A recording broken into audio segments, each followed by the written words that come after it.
Alhamdulillah,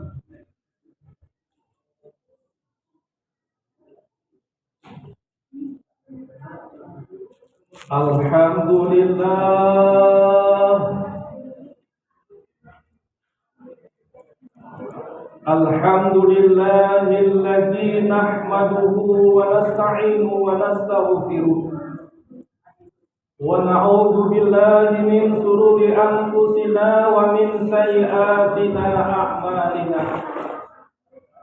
May yahdihillahu fala mudilla lahu wa may yudlilhu fala hadiya lahu.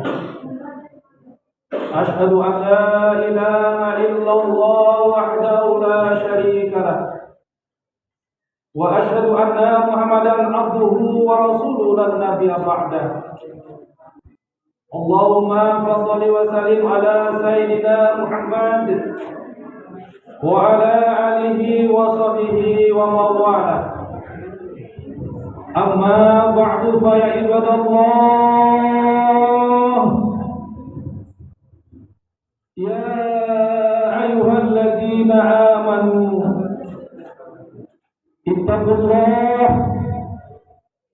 ittaqullaha haqqa tuqatih wa la tamutunna illa wa antum muslimun.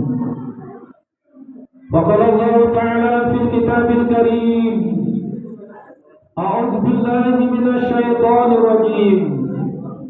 Bismillahirrahmanirrahim. Walau anna ahlal qura amanu wattaqaw la fatahna 'alaihim barakatin minas sama'i wal ardh. Walakin kadzabu fa akhadnahum bima kanu yaksibun. Qala Nabi Muhammad Rasulullah sallallahu alaihi wasallam, khairun nas anfa'uhum linnas. Sadaqallahul adzim. Hadirin jamaah salat rahimakumullah.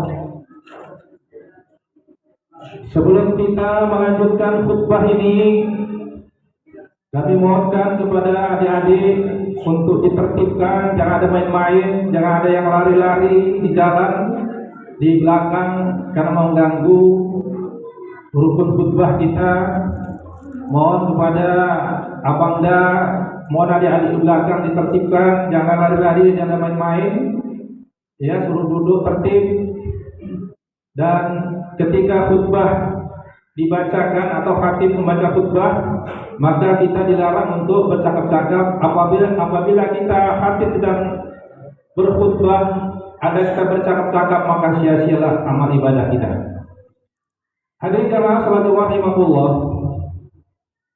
Pada hari ini kita sudah berada pada tanggal 19 Agustus tahun 2022 Masehi, dan bertepatan pada hari ini kita sudah berada pada tanggal 21 bulan Muharram tahun 1444 Hijrah. Hadirin jamaah salat Jumat rahimakumullah. Dalam kesempatan khutbah siang berbahagia ini, khatib mengambil judul tentang hakikat dan arti sebuah kemerdekaan buat negara. Hadirin jamaah salat Jumat rahimakumullah. Sama-sama kita ketahui bahwa kemarin tepat pada tanggal 17 Agustus, tepat pada hari Rabu, bahwa bangsa Indonesia, negara Indonesia, yaitu sedang memperingati hari lahirnya negara Republik Indonesia yang sangat kita cintai ini, yaitu memasuki usia 77 tahun. Hadirin jamaah salat Jumat rahimakumullah. Nah, kalau kita melihat usia sudah 77 tahun, tentunya usia kemerdekaan itu sudahlah, boleh katakan sudah matang. Nah, tetapi kita melihat bahwa sekarang ini kita lihat di tengah-tengah kehidupan masyarakat bahwa harapan dan cita-cita sebuah kemerdekaan itu pertama adalah yaitu bukan hanya sekedar kita tidak dijajah, atau kemerdekaan itu bukan hanya sekedar kita terlepas dari belenggu penjajah. Pada saat kita dijajah oleh Belanda 350 tahun, dijajah oleh Jepang 3,5 tahun. Nah, tetapi hakikat dan arti sebuah kemerdekaan sebuah negara, hakikinya adalah bagaimana rakyat hidup bisa sejahtera, aman dan damai. Nah, itulah sebuah cita-cita perjuangan dari sebuah kemerdekaan. Nah, oleh sebab itu hadirin jamaah salat Jumat rahimahullah. Nah, tentu kita melihat kondisi saat ini bangsa kita atau negara kita. Nah, pemerintah belum mampu atau pemerintah boleh katakan belum berhasil di dalam memberikan amanat yang diberikan amanat oleh undang-undang, yaitu kita lihat pasal 33, pasal 28 ayat 1 terutama adalah bahwa negara atau pemerintah wajib memberikan hak hidup sejahtera lahir dan batin buat rakyat Indonesia atau buat rakyat. Jadi negara dalam hal ini diwakili oleh pemerintah yang diberikan amanat oleh Undang-Undang Dasar 1945 pasal 28 ayat 1 tadi, bahwa pemerintah berkewajiban untuk memberikan kesejahteraan lahir dan batin buat rakyat Indonesia, atau pemerintah wajib, yaitu yang diberikan oleh amanat Undang-Undang Dasar 45 tadi adalah pemerintah, yaitu wajib bagaimana bisa mensejahterakan rakyatnya atau membuat rakyatnya makmur. Nah, itulah amanat yang diberikan oleh Undang-Undang Dasar 1945 kepada pemerintah kita. Nah, itu tugas pemerintah. Hadirin jamaah salat Jumat rahimahullah. Nah, kemudian juga pemerintah diberikan amanat pasal 30 ayat 2, yaitu pemerintah wajib memberikan keamanan dan ketenangan, kenyamanan buat rakyat. Nah, kalau sekarang ini kan kita menyadari, ya. Nah, saya sendiri kalau sudah habis sholat isya atau habis sholat maghrib, nah saya udah nggak berani lagi pulang dari Tanjung Brawa tembus ke Medan, nggak berani saya. Kenapa? Menjaga-jagakan di tempat sepi-sepi itu takut ada begal, ada perampok. Kenapa? Karena sampai saat ini kita lihat di seluruh wilayah, kita kan Sumatera Utara ini yang namanya begal itu masih kita lihat masih rawan sekali. Nah, padahal tugas pemerintah kepada rakyatnya memberikan rasa aman, rasa nyaman buat rakyat. Tapi kita lihat sampai saat ini, kita lihat perampokan, begal, kita lihat masihlah, kita lihat sering kita lihat atau kita dengar di tengah-tengah kehidupan masyarakat kita. Hadirin jamaah salat Jumat rahimahullah. Nah, untuk itu mari kita bermuhasabah terhadap Al-Quran di dalam kita menyikapi kondisi dan negara kita ini. Mari kita ambil dua Al-Quran. Pertama surah Al-Huzarat ayat 11. Nah, kemudian surah Al-A'raf ayat 96. Hadirin jamaah salat Jumat rahimahullah.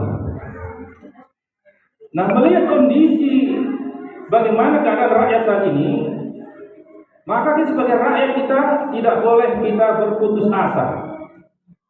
Kita tidak boleh berpangku tangan melihat kondisi negara kita ini, dan kita tidak boleh apatis kepada pemerintah kita.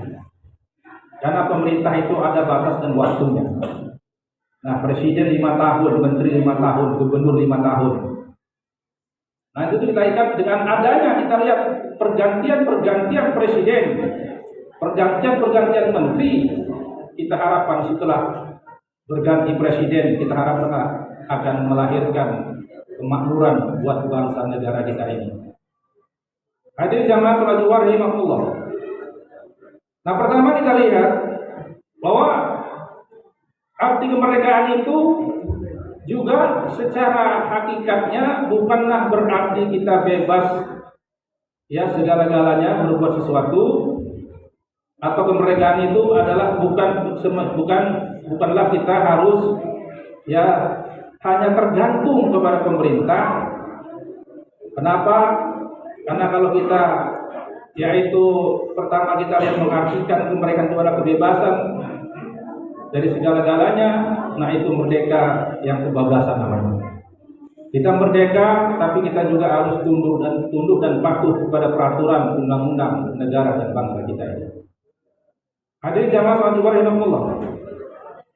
Nanti itu adalah kehidupan kita ini yang benar adalah bukan kita ketergantungan kepada pemerintah atau kepada manusia. Tetapi yang terbaik itu adalah kita menggantungkan diri kepada Allah Subhanahu wa taala, berharap kepada Allah Subhanahu wa taala. Kenapa? Karena dia penguasa langit dan bumi. Ya, ialah penguasa langit dan bumi. Jadi Allah sangat mudah kita lihat merubah, kita lihat keadaan sesuatu, katakanlah yang tidak baik menjadi yang baik. Merubah sesuatu dari yang mundur jadi yang maju. Merubah sesuatu dari yang maju pada yang mundur. Allah punya kuasa. Nah, tentu hadirin jamaah salat Jumat rahimakumullah.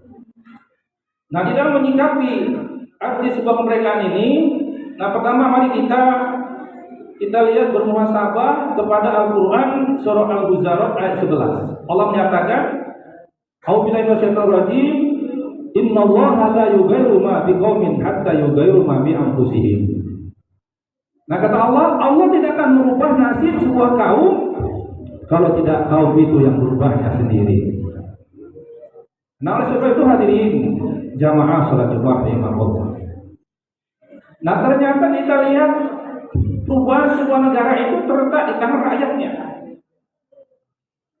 Nah, kalau rakyat kita berleha-leha, rakyat tidak kerja keras, maka sulitlah untuk diharapkan negara itu begitu maju.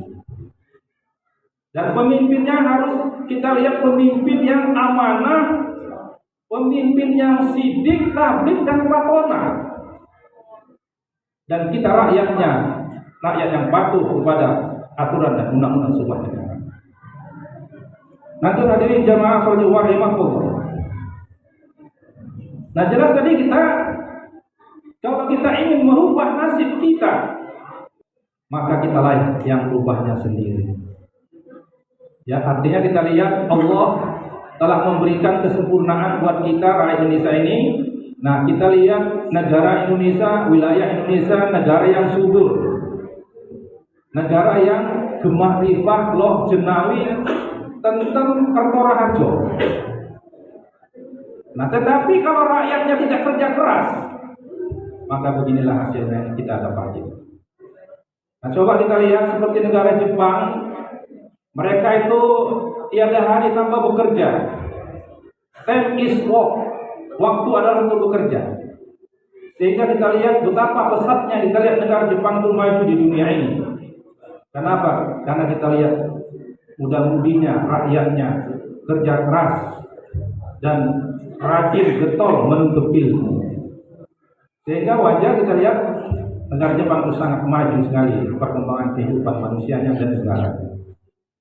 Nah, itu hadirin jamaah salat Jumat rahimakumullah. Nah, mari kita merubah mindset kita, merubah pola pikir kita. Jangan kita berharap nasib kita berubah karena orang lain. Jangan kita berharap kehidupan kita berubah ya karena bangsa dan negara, jangan. Tapi sebaiknya mari kita gunakan kemampuan yang ada pada diri kita. Kita gunakanlah untuk bagaimana kita bisa merubah nasib kita dari yang kurang maju menjadi yang maju. Nah, tentu tadi kita punya akal, Allah berikan kita akal, Allah berikan kepada kita kekuatan jasmani, maka dengan akal itulah, dengan kekuatan jasmani itulah, mari kita untuk menyikapi kemerdekaan ini, untuk bisa meningkatkan perubahan dalam kehidupan kita, dari kehidupan kita yang katakanlah kurang kerja keras, mari kita menggunakan untuk kerja keras. Nah, mungkin saya melihat kondisi kampung kita ini ya memang sangat memprihatinkan. Tetapi bagi kaum muda, ya, kalau kita punya ilmu, ya, maka kembangkanlah ilmu. Ya, kalau kita tidak bisa bertahan di kampung, maka kita merantau, kewajiban kita merantau untuk bisa mengembangkan potensi diri kita. Jangan terus kita bertahan di kampung kalau tidak berkembang. Coba kita katakanlah hijrah tempat yang lain, mungkin karena ada perubahan-perubahan buat kita. Nanti hadirin jamaah salat Jumat rahimahullah. Nah, kemudian kedua adalah mari kita bermuhasabah tentang Al-Quran surah Al-A'raf ayat 96 tadi, yang Allah menyatakan walau anna 'alal qura amanu wattaqaw la fatahna 'alaihim barakatim minas samai wal ardh walakin kadzabu fa akhadnahum bima kanu yasibun. Nah, kata Allah, ya, walau anna 'alal qura amanu, kalau seandainya sebuah penduduk negeri itu beriman dan bertakwa kepada Allah Subhanahu wa taala, maka Allah akan menurunkan keberkahan rezeki dari atas langit dan dari bawah bumi. Nah, tetapi kata Allah, walakin kadzabu fa akhadnahum bima kanu yaksibun. Tapi kata Allah, sayangnya kata Allah, kebanyakan manusia yaitu mengingkari ayat-ayat Allah. Nah, sehingga kalau kita introspeksi diri, ya, pada negara kita ini, baik rakyat khususnya adalah aparatur negara, pemerintah, ya, di dalam hal menerapkan perintah Allah ini, kita lihat masih jauh yang kita harapkan pada aparatur negara kita. Contoh kita lihat, ya, seperti yang terjadi di institusi Polri kita sekarang ini, seorang jenderal tapi na'udzubillah min dzalik memberikan contoh yang tidak baik, mencoreng citra polisi. Ini sangat kita kesalkan, ya, seorang jenderal. Seharusnya seorang jenderal itu memberikan contoh teladan buat bawahannya. Nah, inilah kita lihat kondisi negara dan bangsa kita ini. Ya, kalau seandainya kata Allah tadi penduduk sebuah negeri itu beriman dan bertakwa kepada Allah Subhanahu wa taala, maka Allah akan menurunkan keberkahan rezeki dari atas langit dan dari bawah bumi. Nah, contoh kita lihat seperti negara Turki.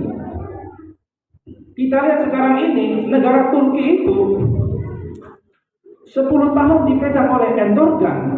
Masya Allah. Sekarang negara Turki itu sangat maju pesat, ya. Ya, negara termasuk 10 termaju di dunia. Bagaimana Turki sekarang ini? Ya, rakyatnya sejahtera. Ya, kenapa? Karena kita lihat pemimpinnya orang yang beriman dan bertakwa kepada Allah Subhanahu wa taala. Karena pemimpinnya, presidennya mengajak rakyatnya untuk memakmurkan masjid. Nah, coba sekarang karena negaranya sudah makmur, kita lihat di Turki, ya, orang sholat subuh seperti sholat Jumat. Maka kalau kita kata para sahabat, ya, kalau kita ingin melihat kemajuan sebuah umat Islam, maka lihatlah sholat subuhnya. Ya, jadi kalau kita sudah ramai-ramai menghidupkan masjid, menghidupkan syariat Islam, ya, terutama memakmurkan masjid, ya, sholat subuh itu seperti sholat Jumat, apalagi sholat Jumatnya. Nah, seperti kita lihat di negara Turki tadi, Pak, sholat subuhnya seperti sholat Jumat, apalagi sholat Jumatnya. Nah, ini jadi satu inspirasi buat kita. Keyakinan tadi, walau anna ahlal qura amanu wattaqaw la fatahna alaihim barakatin minas samai wal ardh. Nah, contoh kita lihat ketika negara Turki dari negara sekuler dikembalikan ke negara yang Islami, rakyat diajak memakmurkan masjid, menghidupkan Islam. Coba selama 10 tahun dipegang oleh Erdogan, ya, bermunculan sumur-sumur minyak baru, ya, di Turki itu, Pak. Ya, nah, kalau nggak salah saya ada 20 lebih sumur-sumur minyak baru muncul di Turki. Kenapa? Karena pemimpinnya, rakyatnya beriman dan bertakwa kepada Allah Subhanahu wa taala. Nah, kita Karena kita lihat pemimpinnya kurang amanah, kurang sidik, kurang tablik, kurang patonah. Sehingga kita walaupun merdeka 77 tahun, kita masih jauh dari harapan untuk kemakmuran sebuah negara, kemakmuran sebuah rakyat. Nah itu hadirin jamaah salatul rahimahullah. Kan sudah ada contoh negara yang taat kepada agama, negara yang makmur, ayo kita contoh. Ya, terutama bagaimana kita membangunkan masjid. Ya, terutama sholat subuh tadi, karena di situ lagi uji keimanan kita. Ya, kita lawanlah bagaimana rasa ngantuk, rasa capek sholat subuh itu baiklah ke masjid. Kata Rasul, walaupun kita dalam keadaan buta, walaupun kita dalam bulan gulita, maka diperintahkan juga tetap untuk sholat subuh. Nah, ini pentingnya kita untuk membangunkan masjid, terutama sholat subuh kita. Hadirin jamaah sholat rahimahullah. Dan akhirnya juga para ulama-ulama menyatakan bahwa hukulatul minal iman. Yang terakhir adalah mari kita tetap mencintai negara kita ini. Tetap kita bagaimanapun kondisi pemerintah kita, bagaimanapun kondisi negara kita wajib tetap untuk mencintai negara kita ini. Karena ulama mengatakan hukul watol minal iman. Ya, mencintai negara yang setengah dari iman. Dan tentu hadirin jamaah salat rahimahullah, marilah kita ubah negara kita ini. Mudah-mudahan di kemerdekaan 77 ini ya ada perubahan-perubahan ya untuk kemajuan rakyat Indonesia, terutama dalam kehidupan makmur, adil dan sejahtera. Barakallahu lakum fil hadari wa lakum fil minnahu wa rahimahullah astaghfirullahaladzim li wa lakum wa lakum wa lakum wa lakum wa lakum wa lakum wa lakum